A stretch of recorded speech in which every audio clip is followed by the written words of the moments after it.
3 स्थान पर बेलपत्र को चढ़ाकर देखिएगा।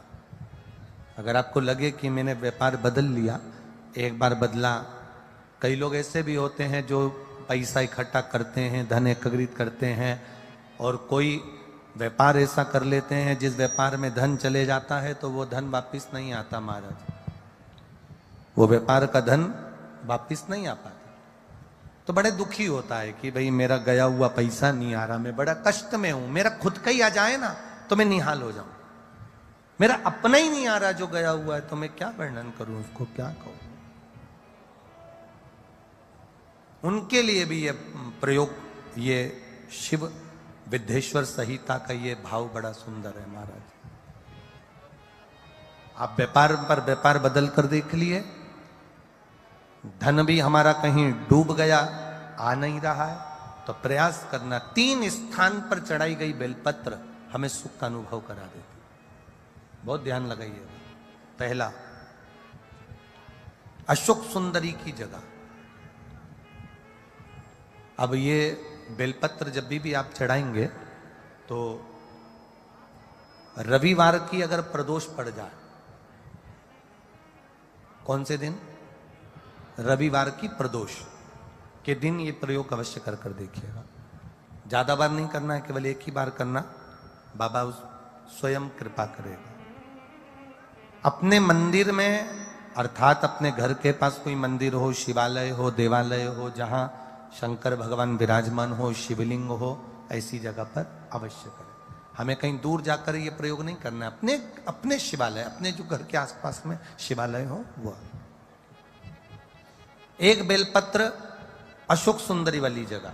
अब उसको अशोक सुंदरी की जगह पर भी चढ़ाने का तरीका क्या है? ये शिवलिंग है, ये जलाधारी है, ये जल बहता है, बीच में जो मोटी सी लाइन है वो अशोक सुंदरी का स्थान। ये जो भाग है षडानंद कार्तिकेय गणेश जी और कार्तिकेय जी का। जलाधारी मतलब माता पार्वती जी का हस्त कमल। शिवलिंग मतलब भगवान शंकर का स्वरूप। ऊपर से जो बूंद बूंद पानी इस पर गिरता है वो शंकर भगवान की 5 लड़कियां, जया, विषहरा, शामली बारी, दौतली और देव। शिव जी की 5 लड़कियां ऊपर, एक लड़की शंकर भगवान की 6 नंबर की अशोक सुंदरी उनके चरणारविंद के पास, उनके गणेश, षडानंद, कार्तिकेय के मध्य में। जब हम बेलपत्र चढ़ाएंगे तो उस बेलपत्र को चढ़ाते समय आपकी जो बेलपत्र की डंडी है वो बेलपत्र, रविवार प्रदोष के दिन का ये उपाय है महाराज। ये बेलपत्र की जो डंडी है, इस डंडी का भाग शिवलिंग की ओर होना चाहिए। ये जो डंडी है इसका भाग अशोक सुंदरी पर जब चढ़ाएंगे तो शिवलिंग की ओर इसका भाग होगा महाराज। दूसरी, बेलपत्र को जब हम समर्पित करेंगे तो जलाधारी का जया, विषहरा, शामरी बारी, दौतली, देव। मान लो जलाधारी ऊपर नहीं है शंकर जी के, तो उसका स्मरण कर कर 5 कन्याओं का नाम लेकर जया, विषहरा, शामली बारी, दौतली, देव, इनका स्मरण कर कर शंकर भगवान के शिवलिंग पर बेलपत्र रखेंगे। बेलपत्र कहां रखना है? आप अगर यहां बैठे हो तो आपके विपरीत में डंडी का मुख होना चाहिए। ये बेलपत्र की जो डंडी है इसका मुख आपके विपरीत में हो। आप यहां बैठे हो तो डंडी उधर होगी, आप इधर बैठे हो तो डंडी का मुख इधर होगा, आप उधर बैठे हो तो डंडी का मुख इधर होगा। आपके ठीक विपरीत की ओर डंडी का मुख हो। ये 2 जगह बेलपत्र समर्पित करने के बाद तृतीय बेलपत्र शिवलिंग की जो जलाधारी है, जहां पर भगवान शंकर का शिवलिंग रखा है, वहां स्पर्श कराकर, केवल छुआना है, स्पर्श कराकर बेलपत्री के पेड़ के नीचे ही कोई कंकर हो, कोई शंकर हो या कोई मिट्टी का ढेला हो, नी हो, तो वहीं मिट्टी को थोड़ी सी ऊंची कर कर एक बेलपत्र बैठकर इस बेलपत्री की डंडी जड़ की ओर, मतलब जो वृक्ष होता है उस ओर इस डंडी का मुख होना चाहिए। ये 3 रविवार के प्रदोष के दिन शंकर भगवान पर चढ़ाई गई बेलपत्र से हमारा गया हुआ धन भी पुनः आने का रहता है, और हमारा जो व्यापार बार बार बंद हो रहा है, शिव की कृपा से एक बार चालू तो चालू हो ही जाता है। 3 स्थान पर बेलपत्र। तो अब जितने लोग भी यहाँ आए हुए हैं और जितने लोग आस्था चैनल पर कथा सुन रहे हैं, जितने फेसबुक यूट्यूब पर सुन रहे हैं, कौन से दिन करना है? जम के बोलो जरा। रविवार के प्रदोष। पहला बेलपत्र बोलते जाओ जम के, अशोक सुंदरी। दूसरा बेलपत्र शंकर भगवान के, जम के बोलिए,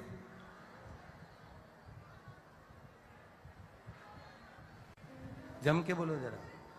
दूसरा बेलपत्र शिव लिंग के ऊपर 5 कन्याओं का स्मरण कर कर नाम बोलेंगे सभी। जया, विषहरा, श्यामली बारी, दौतली, देव, ये 5 कन्याओं का स्मरण करके शिवलिंग। तीसरा बेलपत्र जलाधारी, जहां शिवलिंग रखा हुआ है उस जलाधारी पर स्पर्श कराकर और वो बेलपत्र का भाग ले जाकर बेलपत्र के वृक्ष के नीचे। अब बेलपत्र के वृक्ष के नीचे ऐसा क्या होता है गुरुजी कि बेलपत्र के वृक्ष के नीचे भी बेलपत्र चढ़ाने का फल मिलता है? ऐसा है क्या? तो नरसिंह पुराण का भी स्मरण कर कर आप उसमें पढ़ेंगे कि बेलपत्र के पेड़ के नीचे एक बार भगवान नारायण ने लक्ष्मी को सेवा के लिए रोका है। एक बेलपत्र के वृक्ष के नीचे मां लक्ष्मी, मां सरस्वती, मां गायत्री, मां सावित्री, मां अंबा, जगदंबा, जगद्धात्री, दुर्गा, सारी देवियां, सारे भैरव, सारी भैरवी, सारे देवता उस बेलपत्र के वृक्ष के नीचे रहते। प्रदोष के दिन ये केवल एक सहजता बात नहीं है महाराज। 12 महीने की शिवरात्रि, हर महीने एक शिवरात्रि आती है, 12 महीने प्रदोष आती है और भगवान शंकर का स्वरूप हम लोग जब पूजते हैं, स्मरण करते हैं, हम तो कई बार कर बेलपत्री का जो भाव है, बहुत सारी बेलपत्री अगर पड़ी है, शिव जी पे चढ़ी हुई निर्माल्य रखी है, उसको ले आओ, छत पे ले जाके सुखा लो, सुखाकर उसको पीस कर उसका पाउडर बनाकर सबको देना चालू कर दो। हम कहेंगे बेलपत्री जो खा रहा है, किसी को नया व्यक्ति खाता है तो मुंह छार छार हो जाता है, उसको स्वाद नहीं आता कई बार भोजन का। हम उनसे कहेंगे अगर ऐसे नहीं खा सकते तो उसको सुखाकर पाउडर बनाकर थोड़ी सी मात्रा में लेना प्रारंभ करो। कुंदकेश्वर महादेव के नाम से तुम्हारी शुगर की गोलियां, इंसुलिन जो आप लेते हो इंजेक्शन, धीरे धीरे इस व्यासपीठ से कहते हैं कि वो इंजेक्शन लेना बंद हो जाएगा। शिव की बेलपत्र इतना काम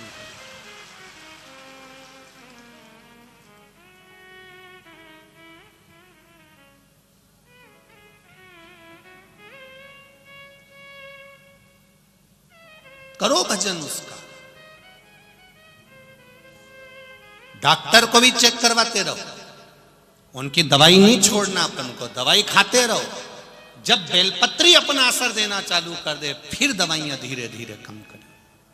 आपने बताया था गुरुदेव, जब बच्चा जन्म लेता है मां के गर्भ से और रोता नहीं है, उसको धप मारा, चिमटा खोड़ा तो नहीं रोया, तो स्वधा स्वधा आपने कहा था एक बार कथा में, उसका स्मरण करना और बोलना।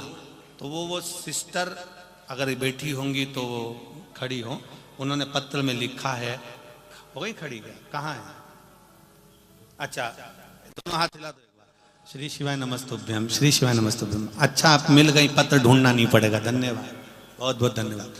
तो इन्होंने पत्र में लिखा कि हॉस्पिटल में जब बच्चा श्वास नहीं ले पाता, रोता नहीं है, रोता नहीं, चिमटी खोड़ी, धप मारा तो भी नहीं रोया, तब डॉक्टर भी आश्चर्य में पड़ जाते हैं। तब हम उस बच्चे के कान में, जैसा आपने कथा में कहा था, श्री शिवाय नमस्तुभ्यम और सुधा सुधा कहा और बच्चा रोना चालू कर देता है। ये प्रैक्टिकल उनके बताए उन्होंने, और वो लिख रही है पत्र में, एक बच्चे के साथ नहीं, कम से कम हमने कई बच्चों के साथ ये क्रिया करी और बच्चा रोना चालू कर देता है। गुरुजी उन बच्चों को प्राण महादेव दे देता है। ये शिव तत्व है, ये शंकर, ये करुणा। पुण्य शिव महापुराण की कथा की ये 3 बेलपत्र में 3 पत्तियां होती हैं।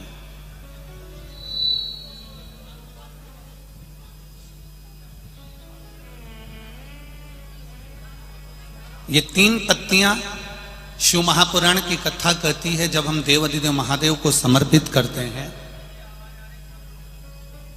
जब हम भगवान शंकर को ये 3 पत्तियां समर्पित करते हैं, तो हमारा वर्तमान, हमारा भविष्य और हमारा पूर्व का किया हुआ जो भाग है वह भी केवल एक बेलपत्र जब हम भगवान शंकर को समर्पित करते हैं, तो हमारा वर्तमान, हमारा भविष्य और हमारा भूत जो निकल गया वो तीनों ही भगवान शिव उसको संवार देते। मात्र एक बेलपत्र का फल इतना प्रबल है कि एक बेलपत्र मात्र भगवान शंकर को समर्पित कर देने से हमारा निश्चित समय अवधि गणना सब स्वीकार कर लेते हैं भगवान शंकर।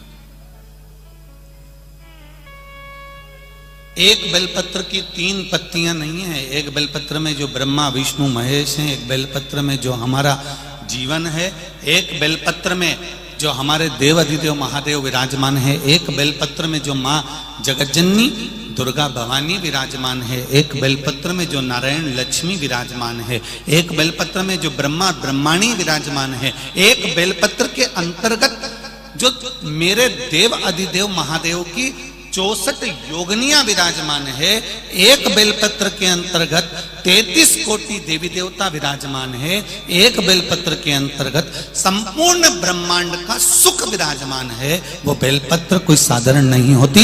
शिव को चढ़ा देने पर वो बेलपत्री का सुख हमारे जीवन पर्यंत प्राप्त हो जाए।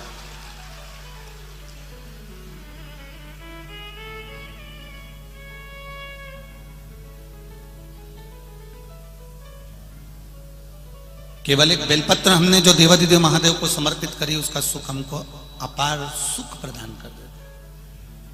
पुण्य 3 तरह से होता है, एक मन से, वचन से और कर्म से। पर यदि भोजन करने के बाद भी हमने अगर भगवान के चरणारविंद का मात्र थोड़ा सा चरणोदक, थोड़ा सा अमृत तत्व ग्रहण कर लिया है, तो जो हमने भोजन ग्रहण भी करा है और मालूम पड़े कोई गलत जगह का भोजन कर लिया है और हमने शंकर भगवान पे चढ़ा हुआ वो जल थोड़ा सा हमने पी लिया है, तो हमारे भीतर अगर गलत भोजन चले भी गया है तो ये निश्चित है उस भोजन को शिव का चढ़ा हुआ चरणों तक पवित्र कर देता है, गंगा का जल मानकर उसको शुद्ध कर देता है।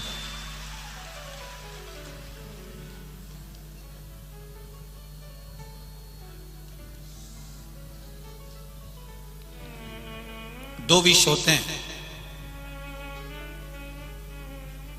2 तरह का विष होता है। एक विष भोजन में मिलाया गया है और एक विष कानों में घोला गया है। ये 2 विष हैं। इसमें एक विष जो भोजन में मिलाया गया है, उस विष से तुम बच सकते हो, पर जो कानों में जहर उगला गया है उससे जिंदगी में कभी बचला नहीं जा सकता, कभी नहीं बच सकते उससे कभी बचा नहीं जा सकता। पशुपति व्रत करते हो, पशुपति व्रत करने वाला पशुपति व्रत करके चला गया, तुमने व्रत नहीं करा पशुपति का मान लो, और तुम मंदिर चली गई और वहां पर बहुत सारा प्रसाद रखा हुआ है। 2 हिस्से तो मंदिर में रहते हैं ना, बहुत सारा पशुपति व्रत का प्रसाद रखा है। पुण्य कमाओ, उस प्रसाद को इकट्ठा कर लो, कोई गरीब बस्ती में जाकर, कोई साधारण कोई व्यक्ति भूखा हो उसको घर से दोने ले जाओ, कागज ले जाओ, उसमें वो प्रसाद इकट्ठा कर कर सबको बांट दो। वो भी तो पुण्य है। मंदिर में भी तो पड़ा रहेगा वो, मंदिर में भी तो रखा रहेगा वो। तुम्हारा पशुपति व्रत नहीं है तो तुम बांट सकती हो, तुम दे सकती हो। मंदिर में गई हो, कभी मौका मिल जाए, कभी ऐसा योग बन जाए कि मंदिर के अंदर, शिव मंदिर में दिया लगाने बहुत सारे आते हैं, माचिस भूल जाते हैं। बहुत छोटी सी चीज है माचिस। बहुत लोग आते हैं, कभी मौका मिल जाए, 1 रुपए की है क्या माचिस, 1 रुपए की। सबकी कीमत बढ़ी, बस उसी की नहीं बढ़ी, क्योंकि वो आग लगाना जानती है, इसलिए उसकी कीमत आज तक नहीं बढ़ी। वो 1 रुपए की है, उसकी कीमत वहां भले नहीं बढ़ी हो, परंतु उसकी कीमत शिव मंदिर में बढ़ जाती है। जब कोई दिया लगाने आता है, माचिस नहीं ला पाता, तो एक माचिस तुम छोड़कर आ जाओ, उस माचिस की पुण्याई देखना। दिया वो जलाएगा, खाते में तेरे जाएगा, वो चीज है। केवल एक माचिस। अब इसका मतलब ये नहीं कि तुम सारे मंदिर में ढेर सारी माचिस पटकिया और ढेर भी पटक दो तो मतलब कुछ नहीं है, ऐसा काम ना करिएगा। है वैसे ही तो हमारे चक्कर में ढेर सारे परेशान हैं।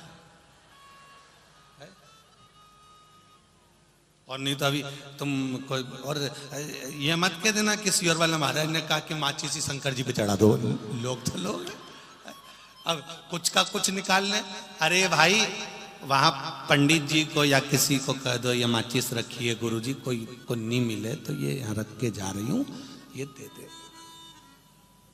आप अनगिनत हैं, पर हमारे जो शास्त्र कह रहे हैं, स्कंद पुराण कह रही है, 7 पाप ऐसे होते हैं, उसमें से एक पाप ऐसा होता है जिसका दंड यमराज नहीं देता, जिसका दंड स्वयं महादेव देते हैं।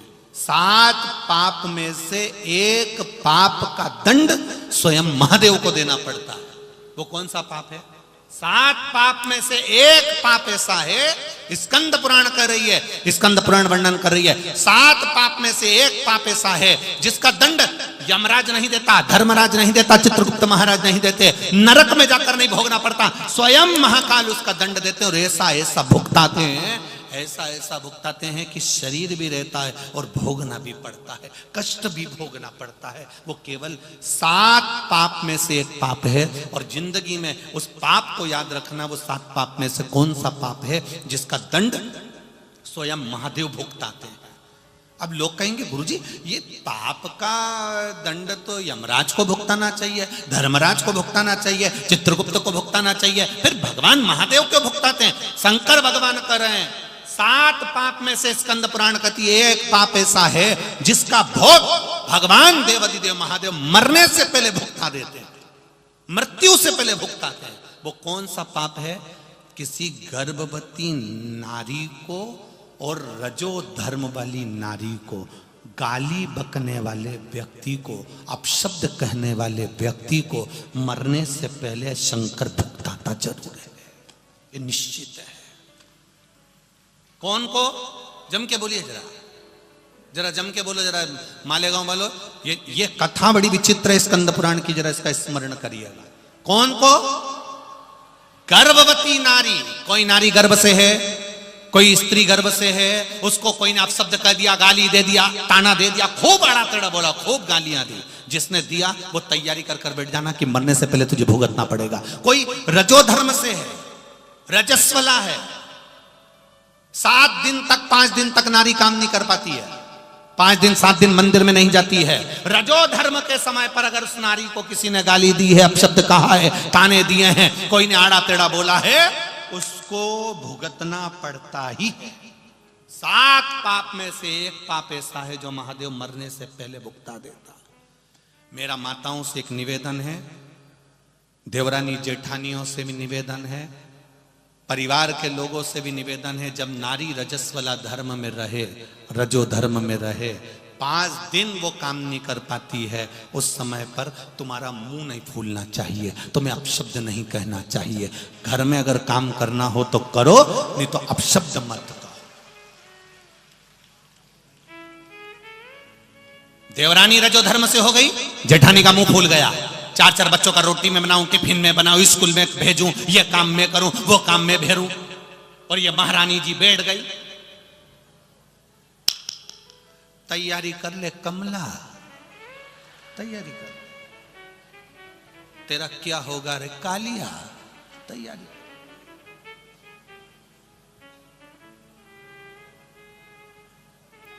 ननंद रजो धर्म से हो गई और ननंद बिचारी रसोई घर में नहीं जा सकती और भाभी का मुंह भगोना हो रहा है। तो सुन ले री लीला, समाप्त तेरी लीला। बहुत विचित्र शिव महापुराण की कथा है, इसको समझने वाला ही समझ सकता है। अब तुम सब बैठी बैठी सोच रही होगी मैं क्या करूं, कई कई तो बेचारी सोच में पड़ गई, अब क्या होगा, अब क्या होगा। कुछ नहीं, जो हो गया उसको भूल जाओ। अब नए सिरे से, अभी तक तुम्हें मालूम नहीं था कि 7 पाप में से एक पाप ये भी है, गर्भवती नारी को अपशब्द कहना या रजो धर्म वाली नारी को अपशब्द कहना।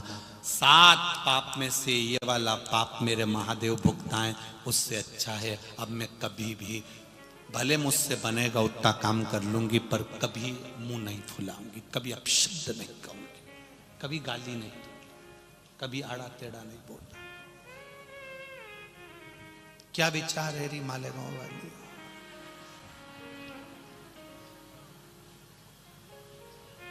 बोलो तो ठीक है, समझ में आ रही है ना?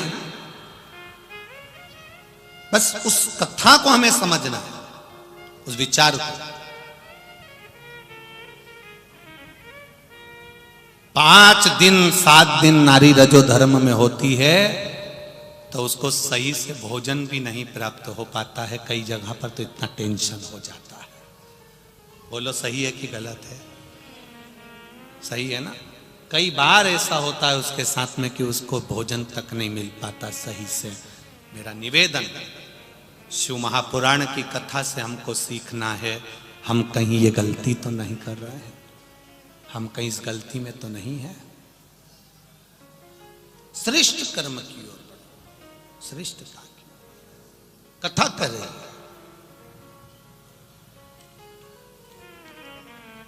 मैना धन्या कला से गलती हो गई और हो जाए गलती, उसको संवारो।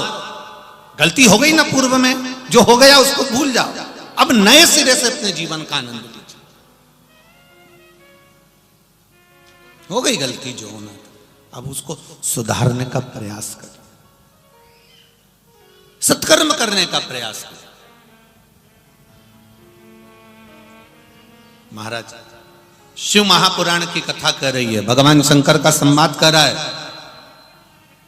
दुनिया के लोग कहते हैं गुरुजी हमारी पड़ोसन इतना पाप करती है, हमारी पड़ोसन कभी मंदिर नहीं जाती है, हमारी पड़ोसन कभी भगवान का भजन नहीं करती, उसके बाद भी वो फल रही फूल रही खूब उन्नति कर रही है, और हम इतना भगवान को मानते हैं तो भी हमारे को दुख मिलता है, तो भी हमको तकलीफ मिलती है, तो भी हमको कष्ट मिलता है। शिव महापुराण की कथा कर रही है, भगवान शंकर का संवाद कर रहा है, शिव तत्व कह रहा है। वो सुख भोग रही है पूर्व के कर्म के अनुसार, जो पूर्व में उसने कर्म किया है, पूर्व में उसने जो भजन किया था, पूर्व में जो उसके बैंक का बैलेंस है पुण्य का, वो पुण्य के बैलेंस से वो भोग रही है,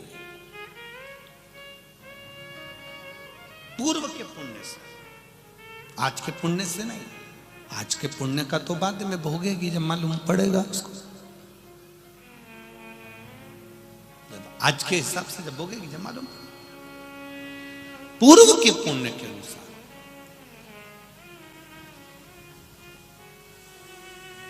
शंकर भगवान की कथा, भगवान देवादिदेव महादेव का चरित्र वर्णन कर, भगवान देवादिदेव महादेव का पावन चरित्र वर्णन कर रहा है। शिव तत्व शंकर भगवान का उद्बोधन कर रहा है, हमारे जीवन में किया गया। मैना धन्या और कला, ये 3 भगवान से विनती कर रही हैं, सनकादि ऋषियों से विनती कर रही हैं, भगवान शिव से निवेदन कर रही हैं, कृपा करिए हमारे जीवन की सार्थकता कैसे सिद्ध हो। कहा 3 देवियां गोदी में होंगी, वो तीनों देवी कल्याण करेगी, संसार सागर का उद्धार करेगी। 3 देवी, मैना धन्या और कला। और वो मेना धन्या कला जो आनंद की राशि है, मेना धन्या कला जो सुख की राशि है, उनके गर्भ से 3 देवियां प्रकट होती हैं। और वो 3 देवियां एक मैना के गर्भ से माता पार्वती हैं।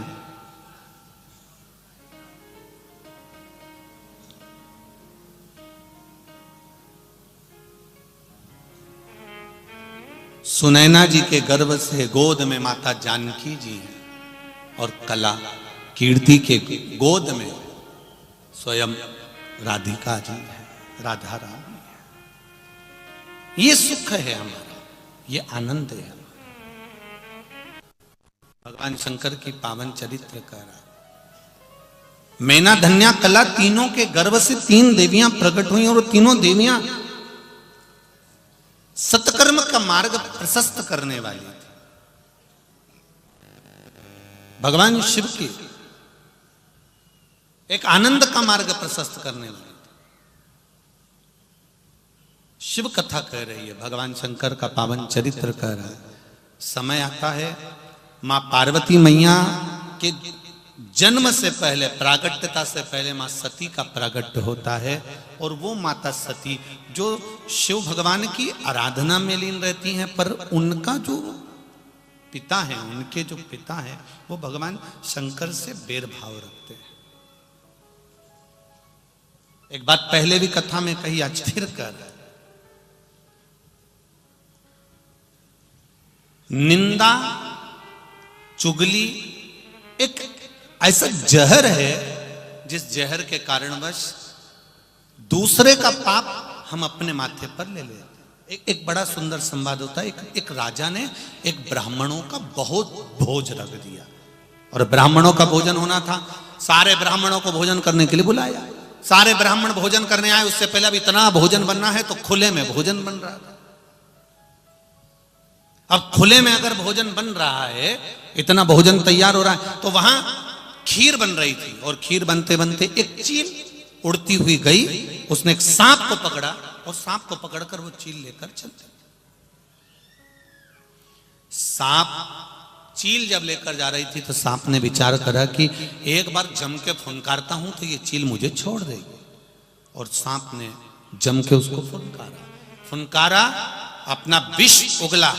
विष उगला तो वो चील पर तो नहीं गया और चील को नहीं लगा, पर वो विष जो था, नीचे जो खीर बन रही थी उस खीर में वो विष गिर गया। ध्यान देना जरा।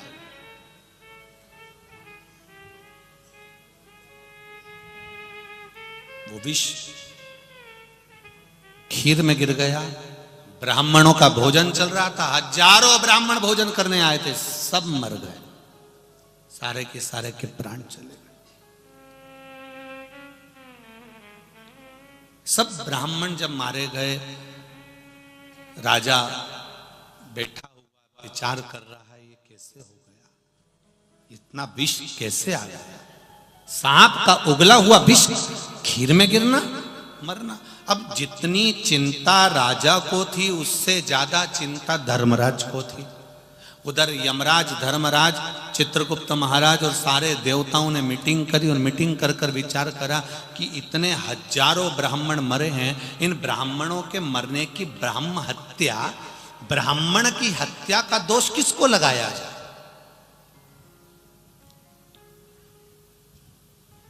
आपका क्या विचार है? जितने लोग बैठे हैं बोलो जरा। इतने ब्राह्मण मरे, उस ब्रह्म हत्या का दोष किसको लगाया जाए? किसी ने कहा राजा ने ब्राह्मणों को भोजन करने बुलाया था तो राजा के ऊपर दोष आना चाहिए। दूसरा बोला नहीं नहीं नहीं नहीं, जिसने भोजन बनाया था दोष उस पे आना चाहिए। चित्रगुप्त महाराज बोले नहीं नहीं नहीं नहीं, एक काम करो, दोष चील को जाना चाहिए, वो सांप लेकर जा रही थी। इस ब्राह्मणों की हत्या का दोष किस पे लगाए? चौथा बोला नहीं, उस सांप को दोष देना चाहिए, कम से कम विष उगलना था तो नीचे तो देख लेना था। अब राजा को दें, भोजन बनाने वाले को दें, चील को दें कि सांप को दें, ब्राह्म हत्या का दोष, ब्राह्मणों की हत्या का दोष किसको दिया जाए? जब यह बात मीटिंग में फंस गई कोई जवाब नहीं मिल रहा था, तब देवाधिदेव महादेव के पास में सबकी सब धर्मराज, चित्रगुप्त महाराज, यमराज सब पहुंच गए। देवाधिदेव महादेव से कहा, भोलेनाथ जी कृपा करिए, कुछ एक परेशानी ज्यादा बड़ी आ गई है। शंकर भगवान ने कहा, ऐसी कौन सी बड़ी सी परेशानी आ गई जो तुम सब यहां मेरे पास में कैलाश धाम आ गए? इतनी बड़ी परेशानी है क्या? परेशानी ये आ गई है भोलेनाथ जी की, वो ब्राह्मण भोज रखा था राजा ने, और उसमें सांप का जहर नीचे गिर गया, चील लेकर जा रही थी। तो ब्राह्मण हत्या का दोष किसके माथे पे मढ़ा जाए? किसके माथे पर सिग्नेचर होना चाहिए? किसके माथे पे मढ़ा जाए? राजा ने भोजन रखा था, उसके माथे पर ब्राह्मण हत्या आएगी? कि भोजन बनाने वाले के माथे पर ब्राह्मण हत्या आएगी? कि वो चील लेकर जा रही थी सांप को, उसके माथे पर ब्राह्मण हत्या आएगी? कि वो सांप जहर उगला, उसके माथे पर ब्राह्मण हत्या आएगी? ये ब्राह्मण हत्या किसको दी जाए? शंकर भगवान बोले, 3 दिन रुक जाओ, 3 दिन के बाद में इसका मैं उत्तर दे दूंगा। शिव जी ने 3 दिन रोक दिया, जैसे हम आपको 3 महीना रोकते हैं, ऐसे भोलेनाथ जी ने 3 दिन रोक दिया। और 3 दिन में भोलेनाथ जी ने जैसे ही रोका, इतने में राजा के महल के पास में कुछ संत ब्राह्मण आए, और ब्राह्मण राजा के यहाँ जा रहे थे। इतने में एक स्त्री, एक नारी वहां से निकल कर जा रही थी। उसने पूछ लिया, बाबा जी कहाँ जा रहे हो? सारे संत ब्राह्मण बोले, हम राजा के यहाँ जा रहे हैं। जाओ जाओ जाओ, हमारे यहाँ का राजा ऐसा खोलना, ब्राह्मणों को भोजन कराता और जहर मिलाकर खिलाकर मार देता। 3 दिन निकल गए, सारे के सारे देवता शंकर जी के पास पहुंचे। भोलेनाथ जी बताओ, ब्राह्मण हत्या का दोष किसके माथे मढ़े? शंकर भगवान ने कहा, जिसने राजा की बुराई करना चालू करी, पूरा की पूरा बोझ उसके माथे मढ़ दो, सारा। अब बोलो मालेगांव वाले, क्या विचार है?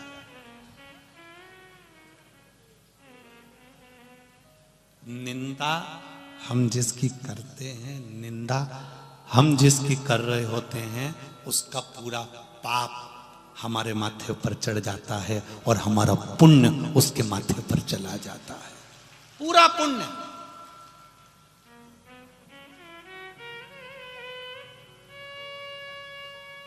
इसलिए बार बार आपसे कहते हैं, मत बुरे कर्म कर बंदे, वरना पछताएगा। भगवान की आंखों से तू बच नहीं पाएगा, तू बच नहीं पाएगा। अरे ओ अज्ञानी मत करना। अर्थात पुण्य को अगर रखना है, पुण्य को अर्जित करना है, पुण्य को अपने पास में रखना है, तो पहला नियम धारण कर लो कि हमें किसी की निंदा नहीं करना, हमें बुराई नहीं करना। कोई शंकर की बुराई करे, कोई शिव महापुराण की बुराई करे, कोई शंकर के भक्त की बुराई करे, शिव तत्व की बुराई करे, कोई फेसबुक पर, यूट्यूब पर, गूगल पर, इंस्टाग्राम पर भी अगर गलत लिखे शंकर की कथा के लिए, शिव पुराण के लिए, शंकर के लिए, या शिव स्तुति के लिए, या शंकर के अनुमोदन के लिए कोई गलत लिख रहा है, तो या तो उसका जवाब ऐसा लिख कर दो, या फिर एक काम करो कि फिर वहां से अपने को डिलीट हो जाना, अपने को वहां रहना ही नहीं। क्योंकि निंदा करने वाले से ज्यादा पापी होता है निंदा सुनने वाला, वो महापापी की गिनती में आ जाता है। हमें नहीं करना। कल कथा में कहा था, धर्म की और देश की और महादेव की निंदा कभी जिंदगी में नहीं सुनना। हम निंदा सुनने के लिए थोड़ी ना पैदा हुआ। कई लोग व्यासपीठ पर बैठकर भी निंदा में लगे रहते हैं 24 घंटे। कई लोग कथा कह रहे हैं, व्यासपीठ पर बैठे हैं, उसके बाद भी निंदा में लगे हुए हैं। उन्होंने ऐसा कह दिया, उन्होंने वैसा कह दिया, अपने अपनी पीठ पर बैठे हैं, धर्म ध्वज बनकर बैठे हैं, बड़े बड़े सिंहासन पर बैठे हैं, तो भी निंदा से पीछे नहीं हटते। क्यों निंदा करना भाई? हमारा सनातन धर्म हमें अग्रण्य लेकर जाना है, हमारे सनातन धर्म को हमें आगे बढ़ाना है। अगर आज हम आगे बढ़कर निंदा करेंगे तो दुनिया के लोग भी उंगली उठाने के लिए तैयार खड़े मिलेंगे। इस निंदा से प्रणित होना, पीछे हटना। हमें तो केवल भगवान की जितनी भक्ति मिल जाए उतना सुख, उतना सुख। तेरे डमरू की धुन सुन के मैं काशी नगरी आई हूँ। तेरे डमरू की धुन सुन के मैं काशी नगरी आई हूँ। तेरे डमरू की धुन सुन के मैं काशी नगरी आई हूँ। तेरे डमरू की धुन सुन के मैं काशी नगरी आई हूँ। मैं काशी नगरी आई हूँ। मैं काशी नगरी आई हूँ। काशी नगरी आई हूँ। मैं काशी नगरी आई हूँ। मेरे भोले ओ बम बोले मैं काशी नगरी आई हूँ। मेरे भोले ओ बम भोले मैं काशी नगरी आई हूँ। तेरे डमरू की धुन सुन के मैं काशी नगरी आई हूँ। तेरे डमरू की धुन सुन के मैं काशी नगरी आई हूँ। भाव से दोनों हाथों से बड़े प्रेम से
जय हो।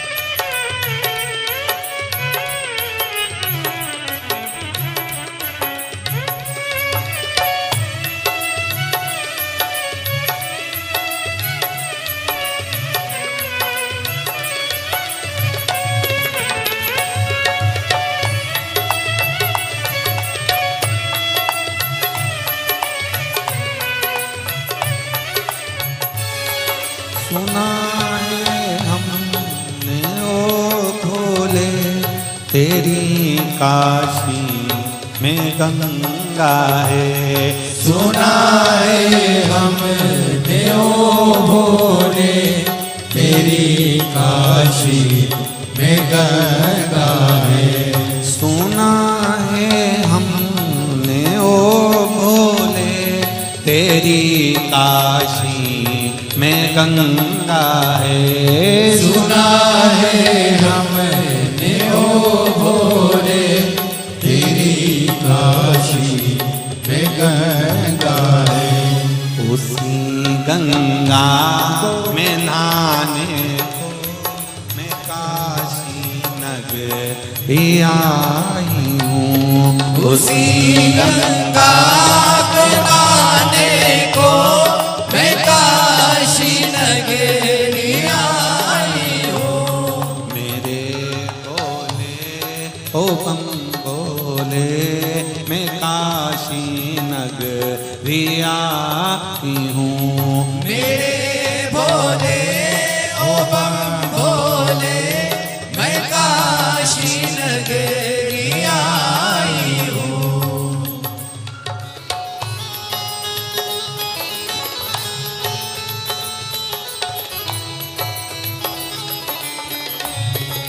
भोले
तेरी काशी में मुक्ति है। सुना है हमने ओ भोले तेरी काशी में मुक्ति है।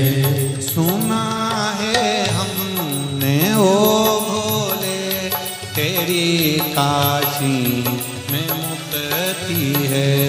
सुना है हमने ओ भोले तेरी काशी में मुक्ति है। उसी मुक्ति को पाने को मैं काशी नगरी आई हूँ। उसी मुक्ति को पाने को मैं काशी नगरी आई हूँ। मेरे भोले ओ बम बोले मैं काशी नगरी आई हूँ। मेरे भोले ओ बम भोले मैं काशी नगरी आई हूँ। हरि बोल।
सुना है हमने ओ भोले तेरी काशी में गौरा है।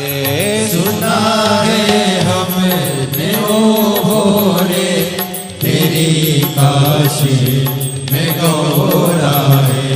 सुना है हमने ओ भोले तेरी काशी में गौरा है। सुना है हमने ओ भोले तेरी काशी में गौरा है। उसी गौरा को पाने को मैं काशी नगरी आई हूँ। उसी गौरा को पाने को मैं काशी नगरी आई हूँ।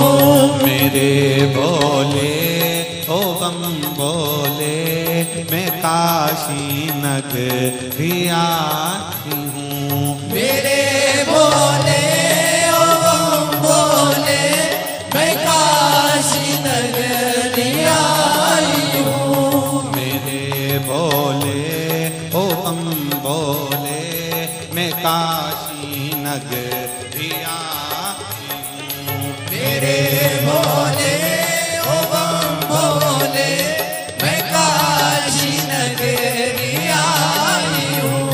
मैं काशी नगरी आई हूँ। मैं काशी नगरी आई हूँ।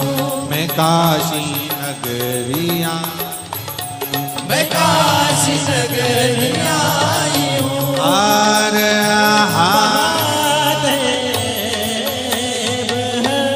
अपने स्थान पर बैठकर देवाधिदेव महादेव से प्रार्थना, हृदय से भाव से भगवान शंकर के मूल मंत्र का स्मरण करिएगा। भाव से, दिल से अपने स्थान पर बैठकर भगवान शंकर के मूल मंत्र का स्मरण करिए। भाव से, दिल से करिए। श्री शिवाय नमस्तुभ्यं। प्रेशर बोलिए, प्रेशर। श्री शिवाय नमस्तुभ्यं। श्री शिवाय नमस्तुभ्यं। श्री शिवाय नमस्तुभ्यं। श्री शिवाय नमस्तुभ्यं। श्री शिवाय नमस्तुभ्यं। भोला सब दुख काटो मारा, ओ भोला सब दुख काटो मारा। शिव शंकर जपो तेरी माला, भोले बाबा जपो तेरी माला। भोला सब दुख काटो मारा, ओ भोला सब दुख काटो मारा। वैश्य है मंगल मंगलकारी, वैश्य है मंगल मंगलकारी। शमशान वासी हमारा, शमशान वासी हमारा। भोला सब दुख काटो मारा, ओ भोला सब दुख काटो मारा। शिव कथा कर रही है, भगवान शंकर का संवाद कर रहा है, शिव महापुराण की कथा वर्णन कर रही है। जीवन में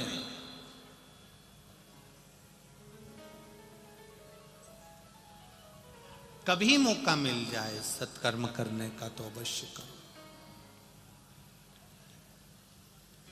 पिताजी के यहां पर यज्ञ में माता सती गई, अपमान सहन नहीं कर पाई, क्रोध आ गया, क्रोध की अग्नि में जलकर भस्म हो गया। शिव महापुराण की कथा एक बात कहती है, अपने जीवन में जरूर उतारिएगा। जिस समय पर हमें क्रोध आ रहा है, उस क्रोध में कहीं हम हमारे पुण्य को छिन्न ना करें, हमारे पुण्य को हम समाप्त ना करें। कभी कभी शिव मंदिर में जल चढ़ाकर भी हम भगवान शंकर को जो जल चढ़ा कर आते हैं, जल वापिस पात्र में झेल कर लाते हैं, लाते हो थोड़ा सा पात्र में झेल कर लाते हैं, वो भी हमारे पुण्य को प्रबल कर देता है। वो जल भी हमारे पुण्य को प्रबल कर देता है। एक पत्र आया है, देखिए।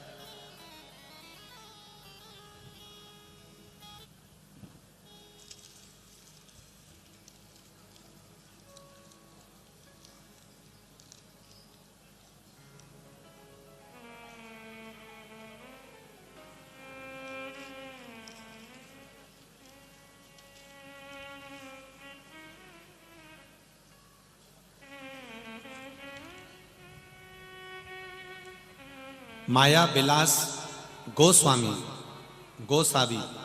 नासिक से हैं। कहीं बैठे हों तो हाथ हिलाइएगा, कहीं बैठे हों तो हाथ हिलाइएगा। माया विलास गोसावी नासिक, इन्होंने पत्र में लिखा है, कहीं बैठे हों तो अवश्य हाथ हिलाइएगा, कि मेरे भोलेनाथ जी की कृपा किसको कहते हैं गुरुदेव। मेरे पति को डॉक्टरों ने सोरायसिस की बीमारी बता दी थी, पूरे शरीर में खुजली होती थी, खाल निकलती रहती थी।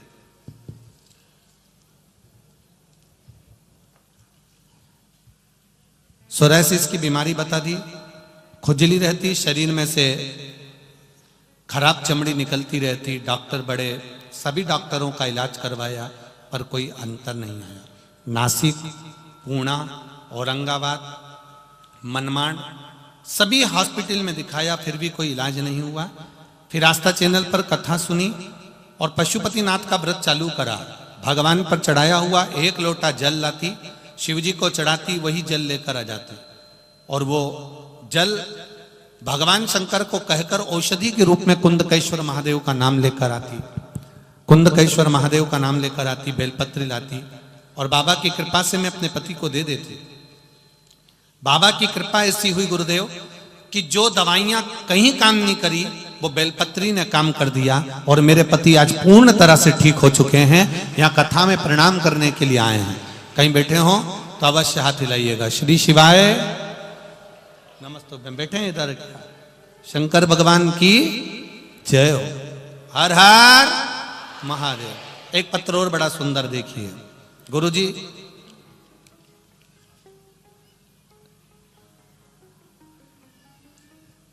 पत्र में नाम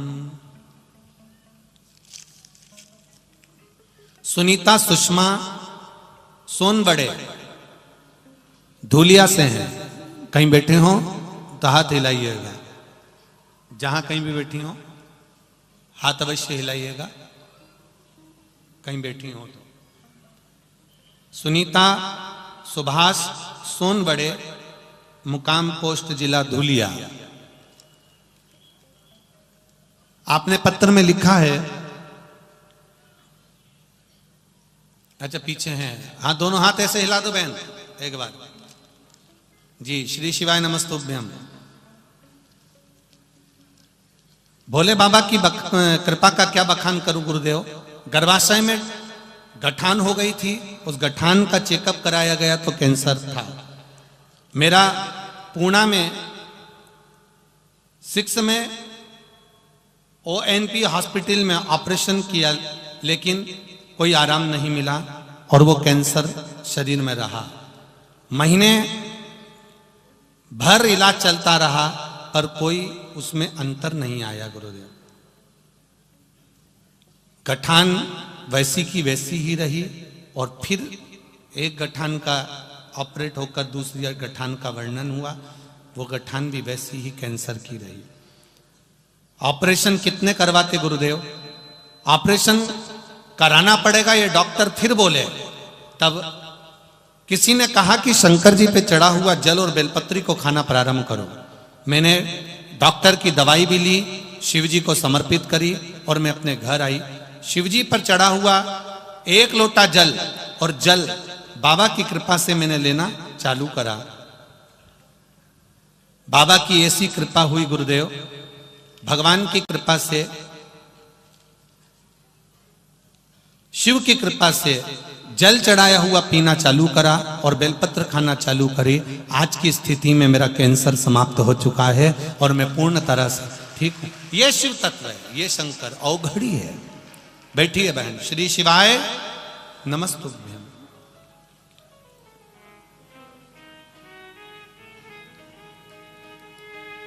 एक पत्र और बड़ा सुंदर आया है, देखिए। पत्र तो सभी सुंदर हैं। सो पुष्पा रविंद्र भदाड़े, महाराष्ट्र, जलगांव चोपड़ा से हैं। कहीं बैठे हो तो हाथ हिलाइएगा, कहीं पर बैठे हो तो हाथ अवश्य हिलाइएगा। सो पुष्पा रविंद्र जी भदाड़े, महाराष्ट्र, जलगांव चोपड़ा। भोले की कृपा का क्या बखान करूं, शब्द नहीं है। कथा में आप पत्र पढ़ते हैं, बहुत अच्छा लगता है। मैंने आपकी मंदोदरी शिव महापुराण की कथा मोबाइल पर सुनी।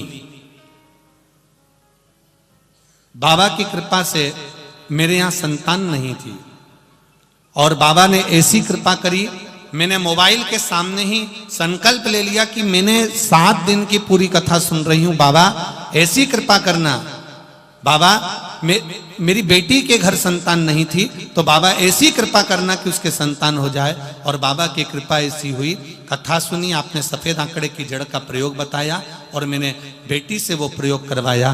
बाबा की कृपा से मात्र कथा सुनने के 7 दिन ही बीते थे और मेरी बेटी की खुशखबरी आ गई और बाबा की कृपा से उसको संतान है। ये शिव कृपा है। बाबा प्रणाम करने के लिए आई। दम ले रहा है माइक, जरा देखिए। शिव कथा कह रही है, शिव महापुराण की कथा वर्णन कर रही है। जिस भाव से आप बाबा को रिझा रहे हो, जितने हृदय से, जितने आनंद से, जितने चित्त से आप देवादिदेव महादेव को रिझा रहे हो, उसका फल अवश्य प्राप्त होता है। सती मैया ने देखा कि यहां कोई मेरे पति का कोई स्थान नहीं है। थोड़ा क्रोध जाग गया, थोड़ा क्रोध।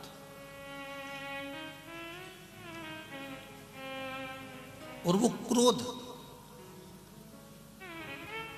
पीछे का जो पुण्य है, उस पुण्य को समाप्त कर देता है। जब व्यक्ति क्रोध में आता है, गुस्से में आता है, तो उसका जो पूर्व का करा गया पुण्य है, सत्कर्म है, भजन है, आनंद है, दान है, वो सब समाप्त कर देता है। आप अंदाजा लगाइएगा थोड़ा सा। एक घर में बहू और सास से अपन इस बात को समझें। बहू बहुत अच्छा काम करती है, घर में सेवा करती है, संभाल लेती है, सब काम अच्छा करती है, सब अच्छे से सब